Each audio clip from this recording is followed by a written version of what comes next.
All right. On this particular video, we are going to be dealing with x and y-intercept, the turning point and minimum value. And to determine these three, we are going to be using what? The graphs and the equations from the previous video, right? So without wasting much of your time, we are going to start with the graph of what? Function of x is equals to x squared. And when we get to do that, now, what do we deal with? We now say that y is equals to x squared, and we are looking for the x-intercept. And whenever you look for the x-intercept, you must know that your y is equals to 0. So you must write that to let y equal to 0, meaning to say that I'm going to substitute y and place what? 0. So now I've got 0 is equals to x squared. But I know that when I want to get rid of the x squared, I should use what? A square root. So I come here and I say square root of 0 is equals to square root of what? X squared. Square root of 0, I know that it is equals to 0. And I know that square root of x squared is equals to x. Then I say, therefore, my x is equal to 0. Meaning to say that my x-intercept, when my y is 0, is what? Equal to 0. So now I'm just saying that my coordinates are 0 and 0 like that, right? Then now I'm going to go for the y-intercept. When I go for the y-intercept, I know that the opposite letter is 0, meaning to say that I say let x equal to 0, meaning to say that here I'm looking for the y-intercept, so I rewrite y, and where there is x, I no longer write x, I now write what? 0. So now I say 0 squared, and 0 squared is equals to 0, so therefore I conclude that my y is equals to 0, meaning to say that on the graph of y is equals to x squared, the x-intercept is 0, the y-intercept is 0, right? So the coordinates here are 0 and 0. And as you can see graphically here, you can see that this is the x-intercept, you are at 0. This is the y-intercept, you are also at 0. Remember, this is the graph of function of x is equals to x squared, right? So graphically, we can prove that. Now, we are going to the next one, which is x squared minus 1, right? Let's observe, and we will come back to these graphs and confirm the calculations which we would have done. All right, so if we come there, now we have got what? Y is equals to x squared minus 1, and we are investigating for the x-intercept. Like I said, if they are asking for the x-intercept, you let the opposite letter, which is y, equal to 0.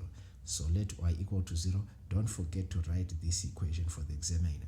So here where there was y, I've replaced it with 0. So now I've got 0 is equals to x squared minus 1. But now 0 and negative 1 are like terms. So I transpose the negative 1. So I've got 1 is equals to what? X squared, right? Now when I want to get rid of the x squared, I square root. So I come here and I square root. I go there and I square root. But there's something that I want to show you and I don't have space here. So I'm going to rewrite square root of 1 is equal to. Now before I write this square root, I now write plus or minus x squared. Why am I writing plus or minus? Because what happens with my x-intercepts, it could be a negative x-intercept or a positive x-intercept. Hence I write plus or minus because of this squared. Now, what is the square root of 1? The square root of 1, here I come here and I say my x could be, therefore my x could be a negative 1, or my x could be a positive 1. But let me explain why am I writing two different numbers algebraically.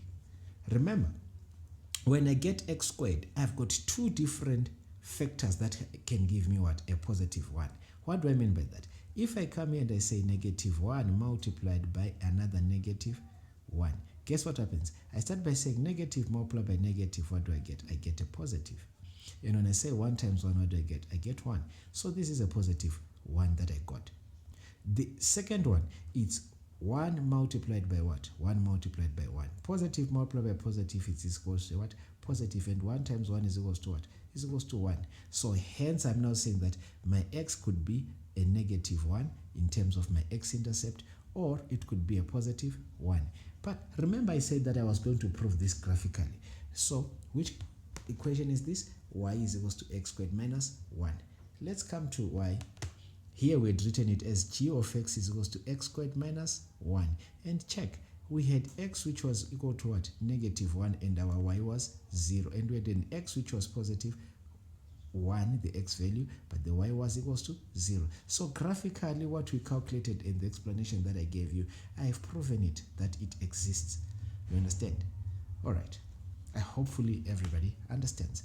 Now, we are going to look for the what? We are going to look for the y-intercept for this particular graph. So we come and we say, we are looking for the y-intercept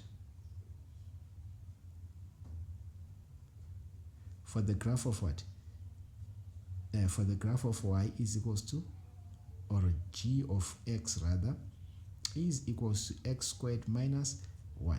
So I let y, this time, if I'm looking for the y-intercept, I let x equal to 0. Meaning to say that now I come and say y is equals to, where there is x, now I say 0 squared minus 1. Therefore, my y is equals to -1. Why am I saying that? Because 0 squared gives me what? It gives me 0. So my y is equals to -1. Then the coordinates would be what? At my y-intercept, my x is equals to 0 and my y coordinate is equals to -1. Graphically, did we find that? Observe. Remember, this is the graph of g of x is equals to x squared minus 1. When our x was 0, our y was -1. So yes, that's correct. Now we go to the last one, which is what? H of x is equals to x squared plus 1, which is this graph. Remember I said on the previous video, the x-intercepts here for you on your CAPS curriculum, you say that they are not there. However, in varsity, we say that here, this is a what do you call it? When we say -1, I'll remember the word which we use when we the number, it's a non-real number, not -1, -i. They are non-real, but let's prove that they are non-real, right? So what I'm going to do, I'm going to erase this part so that I can go. All right, going to erase. Okay. All right.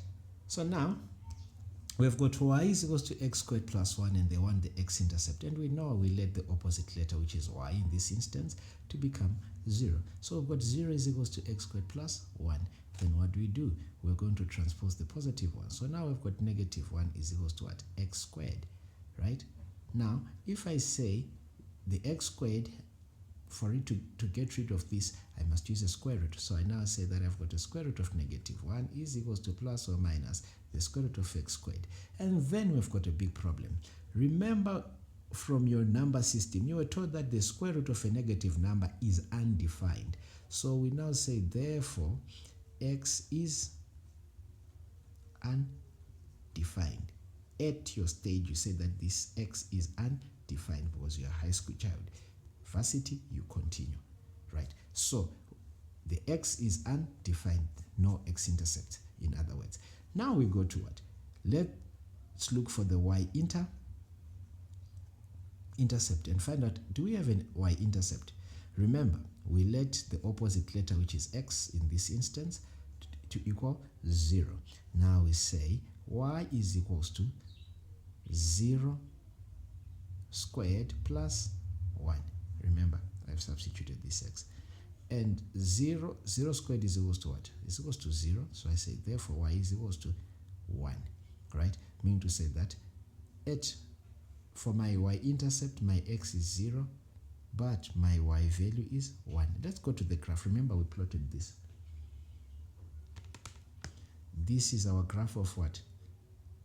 H of x, x squared plus 1. And if you see here, at x is equals to 0, we had y, which was a positive 1. This is the h of x graph. So what we calculated and found, it's correct, right?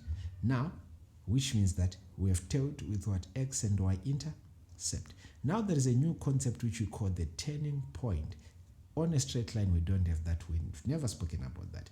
What is the turning point? If you observe these three different parabolic graphs, you are coming from the top, you get to this part, then you turn, you are changing direction. When you're coming from this, your y values were decreasing. But once you get to this part, then you start to increase, right? So, unlike a straight line whereby we say that this shape tells us that the graph is what? The graph is increasing. And that shape tells us that the line is what? Is decreasing. On a parabola, here when you're starting from the big values and they're going down, we say that this side is what? Decreasing. And when you are starting to go up here, we say that this side is what? Increasing. And this works on what? It works when your when your a is more than 0. So here at this point here at this y-intercept, we are now saying that where the graph is turning, that's what we call the turning point. Here where the graph is turning, that's what we call the turning point. Here at -1 where the graph is turning, that's what we call the turning point. T dot P is turning point. But this turning point, this point or these three different points, they are not only turning points. Remember what we said previously. We said that if your a is more than 0, you get a what? A concave up, and you get a what? A happy face. I drew this, and you can see that this fella is what? Is very much happy. Now, what happens? We said that when your a is more than 0, here the value which you get here, this is the minimum y value, meaning to say that this is the smallest y value that you can get. And if you check here, the smallest value that you had for this graph was -1. Here you know at 0, and 0 is bigger than -1, 0 is bigger than -1, and as you continue, the values are becoming bigger. So at the turning point also happens to be the minimum value if your a is more than 0, right? So we are now saying that the graph of h of x is equals to x squared plus 1. It had a minimum value of what? It had a minimum value of -1. So that's when we now say y elements are what? They are starting from -1, and -1 is included. So I use the square brackets, which means that it's included. So I say -1. Where do they end? They end at the positive infinity. But whether it's positive infinity or negative infinity, we always use what? We always use a curly bracket, right? If we come to this one, we say that, oh, our y values for the parent graph, the function of x is equals to x squared, our y values were, the minimum value was what? At the turning point, it was 0. So we will say that the y elements, right, 0 is included, but we end at positive infinity. And for this one, which was h of x is equals to x squared plus 1, we are now saying that for the graph of h of x is equals to x squared plus 1, the turning point was what? Was x was 0, y was 1. That was the turning point.